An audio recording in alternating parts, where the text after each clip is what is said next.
La tension monte. Retrouvons dès maintenant notre trio composé de Marcus, Julian et Light. Je rappelle que notre cher commandant était en train de braquer son revolver sur nos deux autres compères, au milieu d'une salle remplie d'armes à feu et explosifs divers. D'ailleurs, Light était surpris de voir autant d'armes de ce genre. En général, dans les histoires post-apo zombies, les armes à feu ne sont plus utilisables au bout d'une trentaine d'années, à cause de l'usure des armes, la rouille et surtout le manque de munitions. Mais ici, tout semblait en bon état à première vue. Il demanda un peu hésitant à Julian si toutes ces armes étaient fonctionnelles. Et, avant même qu'il ne puisse répondre, Marcus éclata d'un rire maniaque avant de lui répondre lui-même que oui, toutes les armes l'étaient. Il expliqua d'un ton entre la fierté et la fureur que leur grand-père, à lui et Julian, avait vite compris, après le début de l'épidémie, qu'ils n'auraient ni renfort, ni nouvelle cargaison d'armes et munitions. Alors, il a interdit leur utilisation, sauf en cas de nécessité absolue. Il a ensuite fait en sorte de les faire entretenir et de transmettre ses ordres et ses connaissances nécessaires à l'entretien et l'utilisation de ces armes à travers les générations qui ont suivi. Julian tenta de le calmer, lui demandant de réfléchir et de ne pas faire de bêtises, avant que Marcus réplique violemment en lui disant de la fermer et en pointant dangereusement son arme sur son frère. La folie, la rage et le désespoir se lisaient dans le regard de Marcus, alors que tous les trois se regardaient successivement, attendant le geste ou la parole qui amènerait jusqu'à la conclusion de cette confrontation mentale. Avec les explosifs dans la pièce, il fallait faire attention. Marcus se fichait de mourir en emportant Light et Julian. Mais, de leur côté, nos deux amis voulaient éviter le pire. Julian, malgré le danger imminent, ne se sentait pas prêt à tuer son frère. Et Light avait juste peur de ne pas prendre la bonne décision. Surtout qu'il continuait à ressentir des pulsations dans son corps qui ne voulaient pas cesser. Sûrement à cause du stress, pensait-il. Puis, à un moment, Marcus eut une pensée qui lui traversa l'esprit. Mais, en fait, qu'est-ce que j'attends? Soudain, son arme qui alternait entre Light et Julian se pointa sans hésitation sur Julian. Et un coup de feu résonna dans toute la pièce. Light entendit Julian crier et tomber.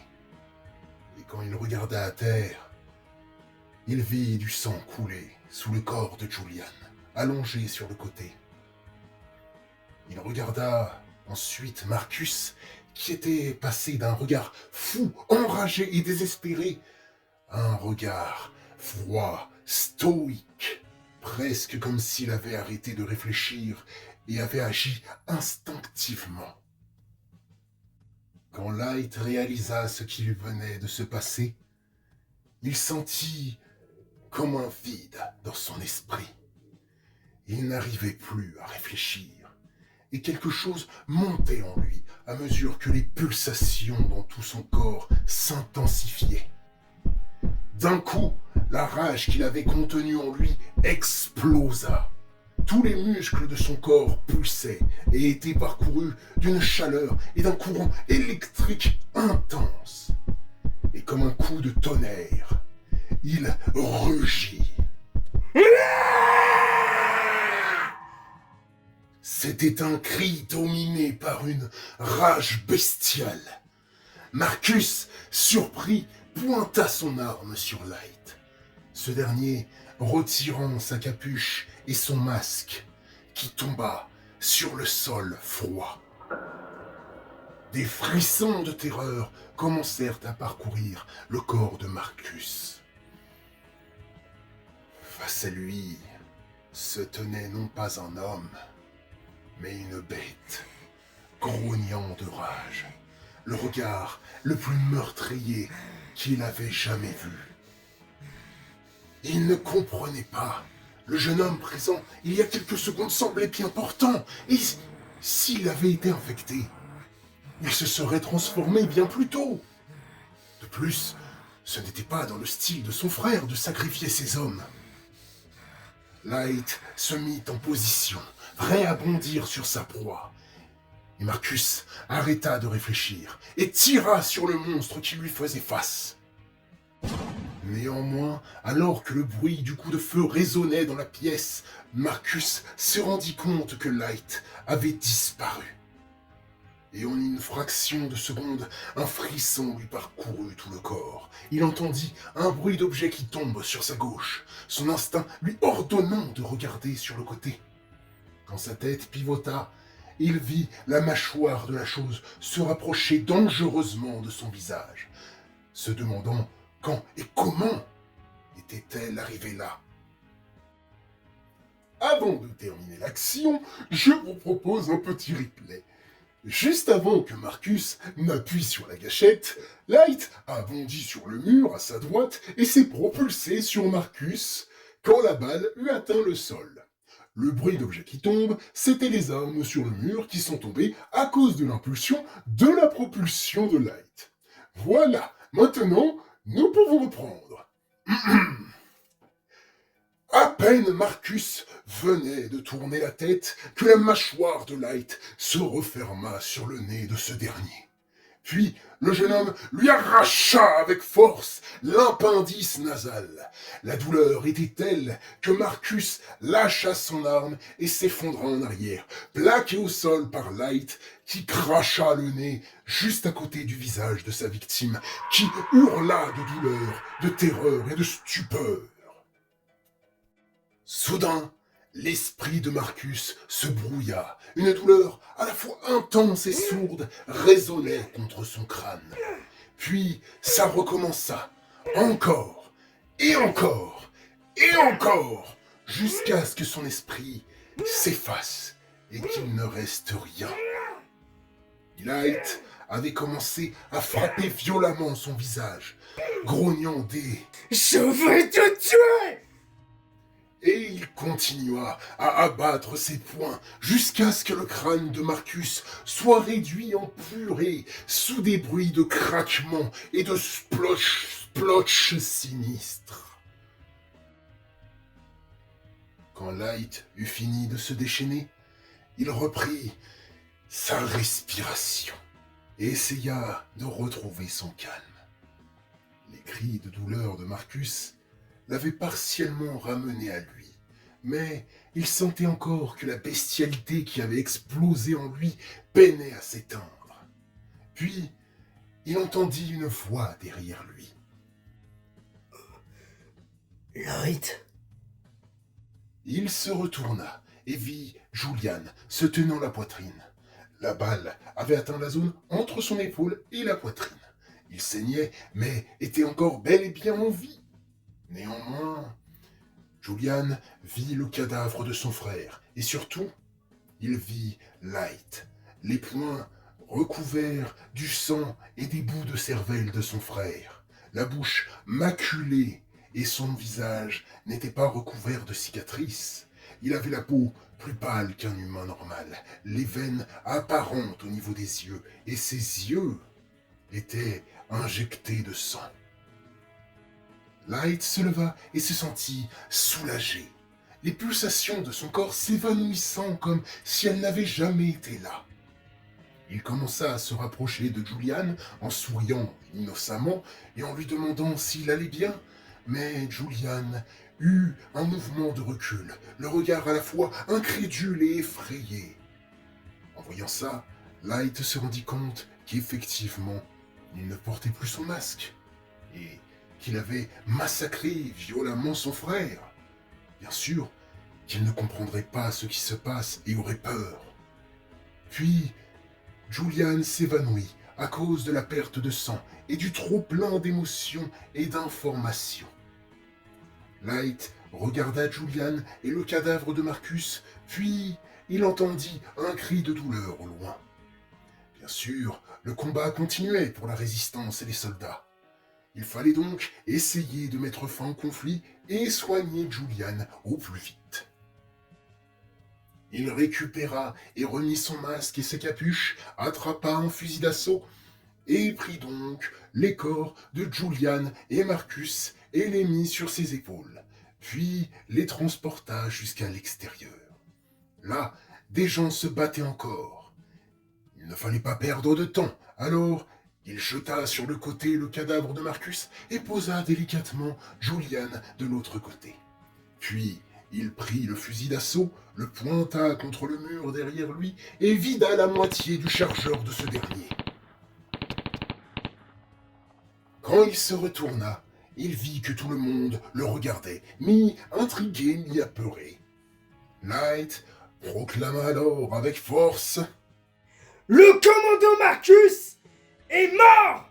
La révolution vous est supérieure en nombre! Alors, abandonnez!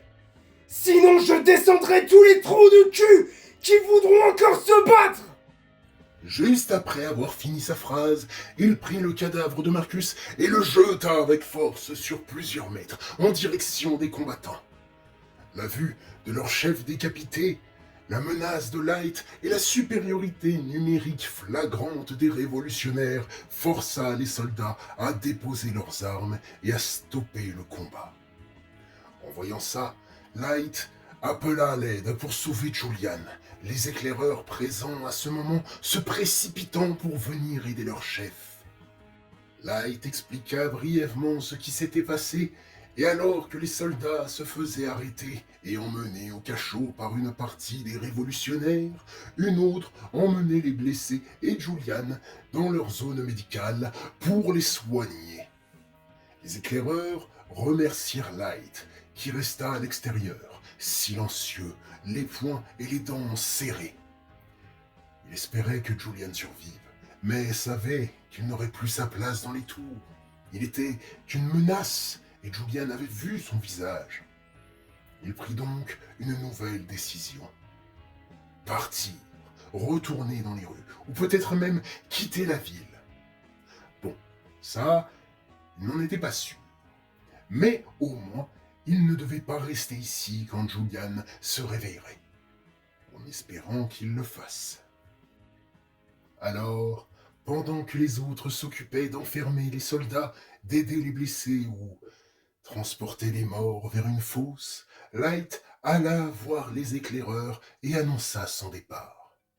Les éclaireurs ne comprenaient pas pourquoi il voulait partir et lui demandèrent de s'expliquer, mais Light leur répondit que Julian leur expliquera. Et il leur demanda juste de lui transmettre à son réveil qu'il était désolé. Puis, il partit sans plus d'explication, laissant les éclaireurs incrédules. Il profita que tout le monde soit occupé pour quitter la base en enjambant et descendant par la muraille qui l'entourait. Puis, une fois en bas, il regarda sur la muraille si personne ne regardait. Une fois sûr qu'aucun œil indiscret ne traînait dans les parages, il regarda le trou dans le pont qui faisait facile plus de 5 mètres. Il avait donc deux choix. Tenter de descendre et remonter la pente escarpée de plusieurs mètres de profondeur, ou sauter et espérer atteindre l'autre bout.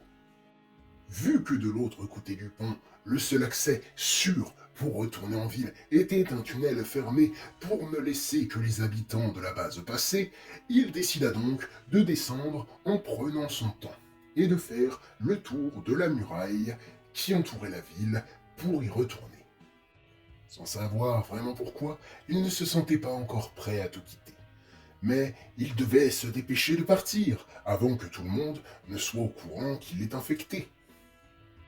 Il commença alors sa descente. Environ 2 heures plus tard, je dirais, il réussit à descendre et à faire le tour des remparts pour retourner dans la ville. Il monta en haut des murs et alla dans la tour la plus proche.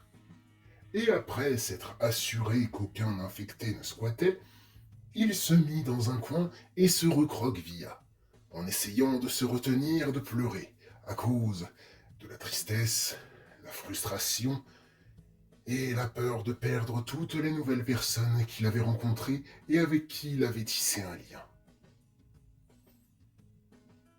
Nous concluons sur une note un peu déprimante, mais prenez note que ce n'est pas encore la fin de cette histoire. Alors, je vous donne rendez-vous dans le prochain épisode pour savoir si Julian va se réveiller ou pas, si Light va être considéré comme une menace ou pas, et s'il doit partir et finir sa vie seul, malheureux et rejeté de tous. Ou pas.